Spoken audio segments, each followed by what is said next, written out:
The closed-loop motor is equipped with a manual module, enabling jog control for its respective axis. Now let's take a look at the manual module.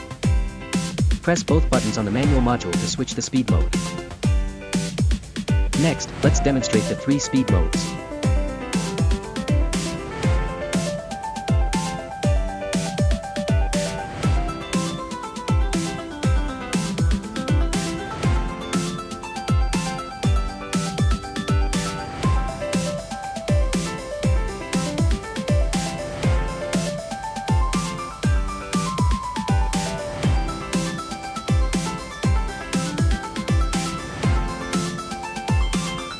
The closed-loop motor has 2 indicator statuses.